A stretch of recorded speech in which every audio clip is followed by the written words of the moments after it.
आप सभी को नमस्कार। स्वागत है अनुकरणीय सनातन पर। आज मैं आपको बृहस्पतिवार व्रत कथा सुनाने जा रही हूँ। श्री हरि विष्णु भगवान की जय। अतः बृहस्पतिवार व्रत कथा आरंभ। प्राचीन समय की बात है। भारत में एक राजा राज्य करता था। वह बड़ा प्रतापी तथा दानी था। वह नित्य प्रतिदिन मंदिर में भगवान के दर्शन करने जाता था। वह ब्राह्मण और गुरु की सेवा किया करता था। उसके द्वार से कोई भी याचक निराश होकर नहीं लौटता था। वह प्रत्येक गुरुवार को व्रत रखता एवं पूजन करता, हर दिन गरीबों की सहायता करता था। परंतु ये सब बातें उसकी रानी को अच्छी नहीं लगती थी। वह न व्रत करती, न किसी को एक पैसा भी दान में देती। वह राजा से भी ऐसा करने से मना किया करती थी। एक समय की बात है कि राजा शिकार खेलने वन को गए। घर पर रानी और दासी थी। उस समय गुरु बृहस्पति देव साधु का रूप धारण कर राजा के घर भिक्षा मांगने आए। साधु ने रानी से भिक्षा मांगी तो वह कहने लगी, हे साधु महाराज, मैं इस दान पुण्य से तंग आ गई हूँ। इस कार्य के लिए तो मेरे पतिदेव बहुत हैं। आप ऐसी कृपा करें कि सारा धन नष्ट हो जाए तथा मैं आराम से रह सकूं। साधु रूपी बृहस्पति देव ने कहा, हे देवी, तुम बड़ी विचित्र हो। संतान और धन से कोई दुखी नहीं होता, इसको सभी चाहते हैं। पापी भी पुत्र और धन की इच्छा रखता है। अगर तुम्हारे पास धन अधिक है तो भूखे मनुष्यों को भोजन करवाओ, प्याऊ लगवाओ, ब्राह्मणों को दान दो, धर्मशालाएं बनवाओ, कुआं, तालाब, बावड़ी, बाग बगीचे आदि का निर्माण करवाओ तथा निर्धन मनुष्यों की कुंवारी कन्याओं का विवाह आदि करो, यज्ञ करो। इस प्रकार के कर्मों से आपका कुल और आपका नाम परलोक में भी सार्थक होगा एवं तुम्हें स्वर्ग की प्राप्ति होगी। परंतु रानी साधु की इन बातों से खुश नहीं हुई। उसने कहा, हे साधु महाराज, मुझे ऐसे धन की आवश्यकता नहीं जिसको मैं अन्य लोगों को दान देती फिरूं तथा जिसको रखने और संभालने में ही मेरा समय नष्ट हो जाए। साधु ने कहा, हे देवी, तुम्हारी ऐसी इच्छा है तो जैसा मैं बताता हूँ तुम वैसा ही करना। बृहस्पतिवार के दिन घर के आंगन को गोबर से लीपना, अपने केशों को पीली मिट्टी से धोना, केशों को धोते समय स्नान करना, राजा से कहना हजामत करवाए, भोजन में मांस, मदिरा, कपड़ा, धोबी के यहाँ धुलने डालना। इस प्रकार 7 बृहस्पतिवार करने से तुम्हारा सारा धन नष्ट हो जाएगा। यह कहकर साधु महाराज रूपी बृहस्पति देव अंतर्ध्यान हो गए। रानी ने साधु कहे अनुसार 7 बृहस्पतिवार तक वैसा करने का विचार किया। साधु के बताए अनुसार कार्य करते हुए 3 बृहस्पतिवार ही बीते थे कि उसकी समस्त धन संपत्ति नष्ट हो गई। भोजन के लिए दोनों समय परिवार तरसने लगा तथा सांसारिक भोगों से दुखी रहने लगा।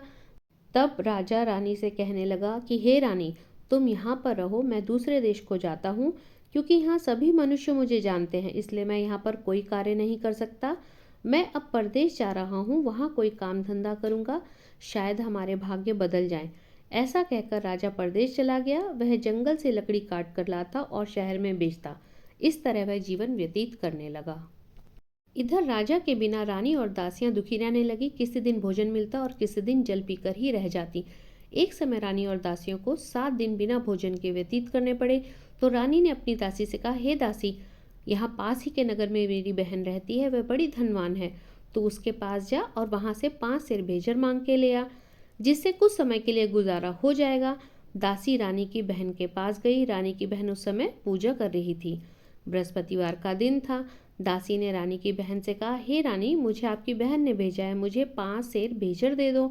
दासी ने यह बात अनेकों बार कही, परंतु रानी की बहन ने कोई उत्तर नहीं दिया, क्योंकि वह उस समय भगवान बृहस्पति देव की कथा सुन रही थी। जब दासी को रानी की बहन से कोई उत्तर नहीं मिला तो वह बड़ी दुखी हुई। उसे क्रोध आया। वह लौटकर रानी से बोली, हे रानी, आपकी बहन बड़ी घमंडी है, वह छोटे मनुष्यों से बात नहीं करती। मैंने उससे कहा तो उसने कोई उत्तर नहीं दिया। मैं वापस चली आई। रानी बोली, हे दासी, इसमें उसका कोई दोष नहीं। जब बुरे दिन आते हैं तब कोई सहारा नहीं देता। अच्छे बुरे का पता विपत्ति में ही लगता है। जो ईश्वर की इच्छा होगी वही होगा। यह सब हमारे भाग्य का दोष है। उधर रानी की बहन ने सोचा कि मेरी बहन की दासी आई थी, परंतु मैं उससे नहीं बोली। इससे वह बड़ी दुखी हुई। अतः कथा सुनकर विष्णु भगवान का पूजन समाप्त कर वह अपनी बहन के घर आई और कहने लगी, हे बहन, मैं बृहस्पतिवार का व्रत कर रही थी, तुम्हारी दासी हमारे घर गई, परंतु जब तक कथा होती है तब तक हम लोग न उठते हैं न बोलते हैं, इसलिए मैं नहीं बोली। दासी क्यों गई थी? रानी बोली, बहन, हमारे घर अनाज नहीं था। वैसे तुमसे कोई बात छिपी नहीं है, इस कारण मैंने दासी को तुम्हारे पास 5 सेर भेजर लेने भेजा था। रानी की बहन बोली, बहन देखो, बृहस्पति भगवान सबकी मनोकामना पूर्ण करते हैं, शायद तुम्हारे घर में अनाज रखा हो। यह सुनकर दासी घर के अंदर गई। वहां उसे एक घड़ा बेचर का भरा मिला। उसे बड़ी हैरानी हुई क्योंकि उसने एक एक बर्तन देख लिया था। उसने बाहर आकर रानी को बताया। दासी अपनी रानी से कहने लगी, हे रानी देखो, वैसे हमको जब अन्न नहीं मिलता हम रोज ही व्रत करते हैं। अगर इनसे व्रत की विधि पूछ ली जाए तो हम भी कर लिया करेंगे। दासी के कहने पर रानी ने अपनी बहन से बृहस्पतिवार व्रत कथा के बारे में पूछा। उसकी बहन ने बताया, हे रानी बहन, बृहस्पतिवार को सूर्योदय के पूर्व उठकर स्नान करके भगवान बृहस्पतिवार का व्रत करना चाहिए, लेकिन उस दिन सर नहीं धोना चाहिए। बृहस्पतिवार के दिन चने की दाल और मुनक्का से भगवान विष्णु का केले की जड़ में पूजन करना चाहिए। दीपक जलाना चाहिए। बृहस्पतिवार व्रत में एक समय भोजन करना चाहिए जिसमें कि पीले खाद्य पदार्थ ही हमें ग्रहण करने चाहिए। कथा सुननी चाहिए। इस प्रकार गुरु भगवान का व्रत करने से भगवान प्रसन्न होते हैं, अन्न पुत्र धन आदि देते हैं। इस तरह व्रत और पूजन की विधि बताकर रानी की बहन अपने घर लौट गई। रानी और दासी दोनों ने निश्चय किया कि वे बृहस्पति भगवान का पूजन जरूर करेंगी। 7 दिन बाद जब बृहस्पतिवार आया तो उन्होंने व्रत रखा। गुड़साल में जाकर चना और गुड़ बीन लाई तथा उसकी दाल से केले की जड़ में विष्णु भगवान का पूजन किया। अब भोजन कहाँ से आए, दोनों बड़ी दुखी हुई, परंतु उन्होंने व्रत किया था, इस कारण भगवान बृहस्पति देव बड़े प्रसन्न थे। वे एक साधारण व्यक्ति के रूप में 2 थालों में सुंदर पीला भोजन लेकर आए और दासी को देकर बोले, हे दासी, यह भोजन तुम्हारे और रानी के लिए, तुम दोनों करना। दासी भोजन पाकर बड़ी प्रसन्न हुई। रानी से बोली कि रानी जी भोजन कर लीजिए। तो रानी को भोजन के बारे में पता नहीं था। वह दासी से बोली, तू जा, तू ही भोजन कर, तू ही मेरा व्यर्थ में मजाक उड़ाती है। दासी बोली, एक व्यक्ति हमें अभी भोजन दे गया है। रानी कहने लगी, भोजन तेरे लिए ही दे गया, तू ही कर।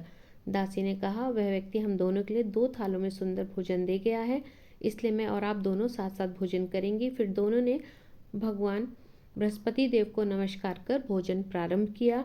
उसके बाद से वे प्रति बृहस्पतिवार को गुरु भगवान का व्रत और पूजन करने लगी। भगवान बृहस्पति देव की कृपा से उनके पास धन हो गया, परंतु रानी फिर से पहले की तरह आलस करने लगी। तब दासी बोली, देखो रानी, पहले भी इस प्रकार तुम आलस करती थी, तुम्हें धन रखने में कष्ट होता था, इस कारण सभी धन नष्ट हो गया। अब भगवान की कृपा से तुम्हें दोबारा धन मिला है तो तुम्हें फिर आलस होता है।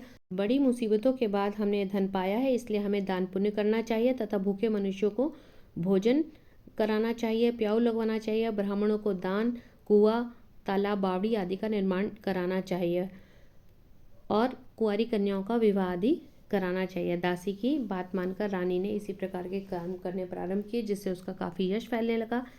एक दिन रानी और दासी आपस में विचार करने लगी कि न जाने राजा किस दशा में होंगे, उनकी कोई खोज खबर नहीं। गुरु भगवान से उन्होंने प्रार्थना की और भगवान ने रात्रि में राजा को स्वप्न कहा, हे राजा उठ, तेरी रानी तुझको याद करती है, अब अपने देश को लौट जा। राजा प्रातःकाल उठकर जंगल से लकड़ियां काट कर लेने के लिए जंगल की ओर चल पड़ा। जंगल से गुजरते हुए सोचने लगा, रानी की गलती से कितने दुख भोगने पड़े। राजपाट छोड़कर उसे जंगल में आकर रहना पड़ा। जंगल से लकड़ियां काटकर उसे बेचकर गुजारा करना पड़ा।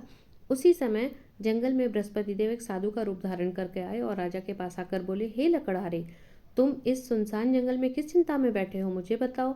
यह सुनकर राजा के नेत्रों में जल भर आया और साधु की वंदना कर वे बोले, हे प्रभु, आप सब जानने वाले हैं। इतना कहकर राजा ने साधु को अपनी संपूर्ण कहानी सुना दी। महात्मा तो स्वभाव से ही दयालु होते हैं। वे राजा से बोले, हे राजा, तुम्हारी पत्नी ने बृहस्पति देव के प्रति अपराध किया था, जिसके कारण तुम्हारी यह दशा हुई। अब तुम किसी प्रकार की चिंता मत करो, भगवान तुम्हें पहले से अधिक धन देगा। देखो, तुम्हारी पत्नी ने बृहस्पतिवार का व्रत करना प्रारंभ कर दिया है। अब तुम भी बृहस्पतिवार का व्रत करके चने की दाल व गुड़ को लोटे में डाल केले के पत्ते से भगवान विष्णु की पूजा करो। फिर कथा कहो या सुनो, भगवान तुम्हारी सब मनोकामनाएं पूर्ण करेंगे। साधु को प्रसन्न देख राजा बोला, हे प्रभु, मुझे लकड़ी बेचकर इतना पैसा नहीं मिलता जिससे भोजन के उपरांत कुछ बचा सकूं। मैंने रात्रि में अपनी रानी को व्याकुल देखा है। मेरे पास कोई साधन नहीं जिससे समाचार जान सकूं। फिर मैं बृहस्पतिवार को कौन सी कहानी कहूं या सुनूं, मुझे ये भी नहीं मालूम। साधु ने कहा, हे राजा, तुम किसी बात की चिंता मत करो। बृहस्पतिवार के दिन तुम रोजाना की तरह लकड़ियां लेकर शहर जाओ, तुम्हें दुगना धन प्राप्त होगा, जिससे तुम भली भांति भोजन कर लोगे तथा भगवान बृहस्पति देव की पूजा का सामान भी आ जाएगा। बृहस्पति देव की कथा इस प्रकार है। प्राचीन काल में एक बहुत ही निर्धन ब्राह्मण था। उसके कोई संतान नहीं थी। वह नित्य पूजा पाठ करता, परंतु उसकी स्त्री बहुत मलिनता के साथ रहती। वह न स्नान करती, न किसी देवता का पूजन करती। प्रातःकाल उठते सर्वोत्तम भोजन करती, बाद में कोई अन्य कार्य करती। ब्राह्मण देवता बहुत दुखी रहते, पत्नी को बहुत बार समझाया परंतु इसका कोई परिणाम न निकला। भगवान की अनुकंपा से एक समय ब्राह्मण की पत्नी गर्भवती हुई और 10वें महीने में सुंदर कन्या को उसने जन्म दिया। धीरे धीरे कन्या बड़ी होने लगी। बचपन से ही कन्या की रुचि भगवान विष्णु की पूजा में थी। वह प्रातः उठते ही स्नान आदि करके भगवान विष्णु जी का पूजन करने मंदिर जाती। बृहस्पतिवार को व्रत करके विधिवत पूजा पाठ करती। पूजा पाठ के बाद वह पढ़ने के लिए पाठशाला जाती। घर से जाते हुए वह मुट्ठी भर जौ साथ लेकर जाती और पाठशाला के मार्ग में थोड़े थोड़े गिराती जाती। जब वह पाठशाला से घर लौटती तो जौ सोने के में बदल जाते। उन्हें वह बीन कर घर ले आती। एक दिन जब वह सोने के जौ को साफ कर रही थी तो उसकी माँ ने कहा, हे बेटी, सोने के दाने साफ करने के लिए तो सोने का सूप भी होना चाहिए। अगले दिन बृहस्पतिवार था। उसने भगवान बृहस्पति देव का पूजन करते हुए प्रार्थना की, हे भगवान, यदि मैंने आपकी सच्चे मन से पूजा की है तो आप मुझे एक सोने का सूप दो। भगवान बृहस्पति देव ने उसकी मनोकामना पूरी की। अगले दिन जब वह पाठशाला से लौट रही थी, रास्ते में उसे सोने का सूप पड़ा मिला। वह घर लेकर आई और सोने के सूप में जौ साफ करने लगी। उसी दिन नगर का राजकुमार उसके घर के पास से गुजरा। सुंदर लड़की को सोने के सूप में जौ साफ करते देख राजकुमार उस पर मोहित हो गया। महल में लौटकर राजकुमार ने राजा से उस लड़की से विवाह करने की इच्छा प्रकट की। राजा ने ब्राह्मण को महल में बुलाकर राजकुमार से उस लड़की का विवाह कर दिया। दुल्हन बनकर ब्राह्मण की बिटिया महल में चली गई। बिटिया के चले जाने से ब्राह्मण फिर से निर्धन हो गया। उसे कई कई दिन भोजन नहीं मिलता था। वह बड़ा दुखी होकर अपनी बिटिया के पास गया। उसने अपने पिता का समाचार सुना और उसे बहुत सारा धन देकर विदा कर दिया। उस धन से ब्राह्मण के कुछ दिन आराम से गुजर गए, लेकिन जल्दी ही वह भूखों मरने की हालत में हो गया। ब्राह्मण अपनी बिटिया के घर धन लेने के लिए फिर महल में पहुंचा। लड़की ने पिता की बुरी हालत देखकर कहा, पिताजी, आखिर आप कब तक मुझसे धन लेकर जीवन यापन करेंगे? आप कोई ऐसा उपाय क्यों नहीं करते जिससे आपको अपार धन संपत्ति प्राप्त हो? ब्राह्मण ने कहा, मैंने तेरी माँ को बहुत समझाया पर उसकी समझ में नहीं आता। उसका फूहड़पन नष्ट हो तो घर में निर्धनता भी दूर हो। तब कुछ सोचकर लड़की ने पिताजी से कहा कि आप माता को मेरे पास कुछ दिन के लिए छोड़ जाओ। तब कुछ सोचकर ब्राह्मण अपनी पत्नी को महल में छोड़ गया। लड़की ने अपनी माँ से कहा, माँ, तुम प्रातःकाल उठकर स्नान आदि करके भगवान बृहस्पति देव का पूजन अवश्य करना। पूजा करने से तुम्हारी निर्धनता अवश्य दूर हो जाएगी। लेकिन उसकी माँ ने एक बात न सुनी। तब क्रोधित होकर लड़की ने अपनी माँ को एक कक्ष में बंद किया। सूर्योदय के समय माँ को उठाकर जबरदस्ती स्नान कराया और फिर मंदिर ले गई। वहां जाकर भगवान बृहस्पति देव का पूजा की। कुछ दिनों तक ऐसा करने से माँ की बुद्धि में परिवर्तन हुआ और वह स्वयं बृहस्पतिवार का व्रत करने लगी। उसके व्रत रखने से ब्राह्मण के घर भगवान विष्णु की अनुकंपा से धन की वर्षा होने लगी। दोनों पति पत्नी धन संपत्ति पाकर आनंद पूर्वक जीवन यापन करते हुए विष्णु धाम को चले गए। लकड़हारा बने राजा ने उस साधु से भगवान बृहस्पति देव की यह कथा सुनकर बृहस्पतिवार का व्रत करके भगवान विष्णु की पूजा की। उस दिन से उसके सभी कलेश दूर हो गए। लेकिन अगले बृहस्पतिवार को काम काज अधिक होने के कारण वह भगवान बृहस्पति देव का पूजन करना भूल गया। भगवान बृहस्पति देव लकड़हारे से क्रोधित हो गए और उसे भूल की सजा दी। उस दिन नगर के राजा ने घोषणा करा के सबको सूचित किया कि प्रत्येक व्यक्ति मेरे घर आके भोजन करे। जो नहीं आएगा उसे अपराधी मानकर भारी दंड दिया जाएगा। लकड़हारा बने राजा ने उस नगर के राजा की घोषणा तो सुनी, लेकिन जंगल से लकड़ी काट कर लाने में और बेचने में देरी के कारण वह महल में भोजन करने नहीं जा सका। अतः राजा के सैनिक लकड़हारे को पकड़कर महल में ले गए। राजा ने उसे महल के एक कक्ष में बैठाकर भोजन कराया।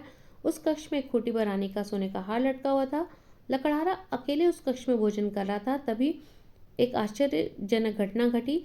देखते ही देखते खूंटी का हार गायब हो गया। थोड़ी देर बाद जब राजा ने हार को गायब देखा तो लकड़हारे को कारावास में डलवा दिया।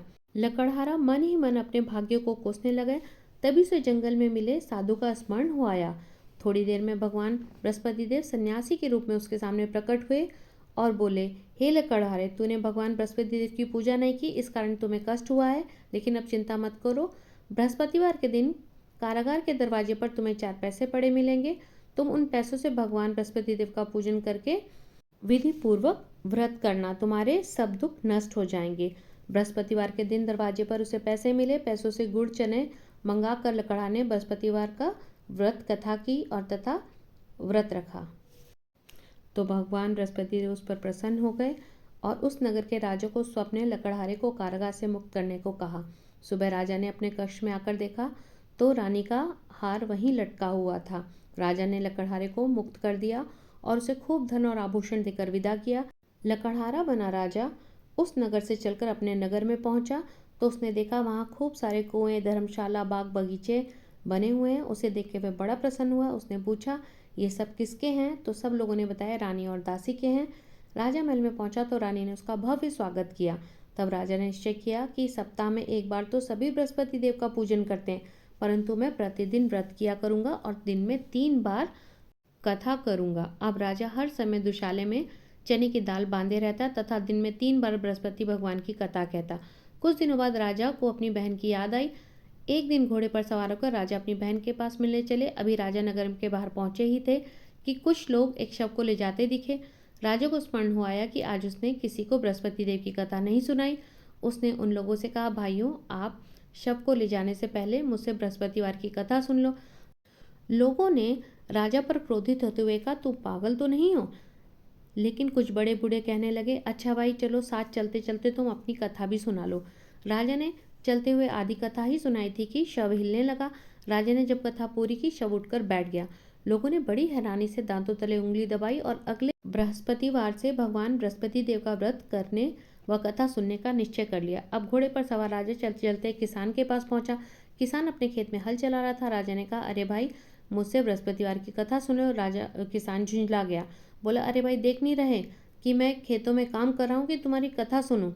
राजा निराश होकर चलने लगा। तभी किसान के बैल लड़खड़ा के जमीन पर गिर गए। किसान के पेट में भी जोरों का दर्द उठा। उस समय किसान की पत्नी जब खाना लेकर आई तो उसने किसान को इस बारे में पूछा। किसान ने घुड़सवार की पूरी कहानी सुनाई। किसान की पत्नी दौड़ती हुई राजा के पास गई और हाथ जोड़कर बोली, भैया, मैं तुम्हारी कथा सुनने को तैयार हूँ। राजा ने उसके खेत पर जाकर बृहस्पतिवार की कथा सुनाई। बैल ठीक होकर खड़े हो गए। किसान के पेट का दर्द तुरंत बंद हो गया। राजा अपनी बहन के घर पहुंचा तो बहुत आवभगत हुई। अगले दिन सुबह उठकर राजा ने कहा, घर के सभी लोग भोजन कर रहे हैं, कोई ऐसा मनुष्य है जिसने भोजन ना किया हो, वो मेरी कथा सुन ले। तो बहन बोली, भाई, ये तो ऐसी जगह है जहाँ पर पहले लोग भोजन करते हैं, उसके बाद कोई काम करते हैं, पर फिर भी अगर तुम कहते हो तो मैं नगर में ढूंढ लेती हूँ कि शायद कोई ऐसा व्यक्ति मिल जाए जिसने अभी भोजन ना किया हो। नगर में एक गडरिये का बेटा बीमार था, जिसके कारण गडरिये ने भोजन नहीं किया था। राजा ने उसको जाकर बृहस्पतिवार की कथा सुनाई। कथा सुनते सुनते गडरिये का बेटा बिल्कुल ठीक हो गया। सबने राजा की बड़ी प्रशंसा की। एक दिन राजा ने अपनी बहन से कहा, बहन, अब हम अपने घर को जाना चाहिए, तुम भी मेरे साथ चलो, कुछ दिन रहकर वापस आ जाना। राजा की बहन ने अपनी सास से कहा। सास ने ताना देते हुए कहा, बहू, मायके जाना है तो अकेली जाना, मेरे पोतों को नहीं ले जाना, क्योंकि तेरे भाई के कोई औलाद नहीं है, कहीं तेरी भाभी मेरे पोतों पे कोई जादू टोना ना कर दे। दूसरे कक्ष में बहन की सास की बातें राजा ने सुनी। बड़ा ही दुखी होकर अपने नगर अकेले ही लौट आया। रानी ने जब देखा राजा अपनी बहन को लिए बिना ही चले आए हैं तो वह बड़ी दुखी। उसने पूछा कि ऐसा क्यों हुआ? राजा बोले, रानी, हम निसंतान है, इसलिए हमारे घर आना कोई पसंद नहीं करता। रानी ने राजा को समझा, हे प्राणनाथ, हमें बृहस्पति देव ने सब कुछ दिया है, अब भगवान बृहस्पति देव हमें संतान भी अवश्य देंगे। भगवान बृहस्पति देव की विधिवत पूजा करते हुए राजा रानी ने भगवान से संतान के लिए प्रार्थना की। कुछ दिनों बाद उन्हें स्वप्न में भगवान ने दर्शन दिए और कहा, हे राजा, तेरी मनोकामना अवश्य पूरी होगी। एक सप्ताह बाद रानी गर्भवती हो गई। 10वें महीने में एक सुंदर पुत्र को उसने जन्म दिया। राजा रानी जीवन पर्यंत बृहस्पतिवार का व्रत करते रहे। उनके घर में धन की वर्षा होती रही। इस तरह आनंद पूर्वक जीवन यापन करते हुए राजा रानी भगवान बृहस्पति देव की अनुकंपा से मोक्ष को प्राप्त करके सीधे बैकुंठ धाम पहुंच गए। बृहस्पतिवार की विधिव्रत व्रत करके जो स्त्री पुरुष भगवान विष्णु की पूजा करते हैं, भगवान उनकी सभी मनोकामनाएं पूर्ण करते हैं। इति श्री बृहस्पतिवार व्रत कथा संपूर्ण। श्री हरि विष्णु भगवान जी से प्रार्थना है, जिस प्रकार आपने राजा और रानी की सभी मनोकामनाएं पूर्ण करी, हे प्रभु, इस कथा को सुनने वाले सभी मनुष्यों की सभी मनोकामनाओं को पूर्ण करने की कृपा करें। बोलो श्री हरि विष्णु भगवान की जय।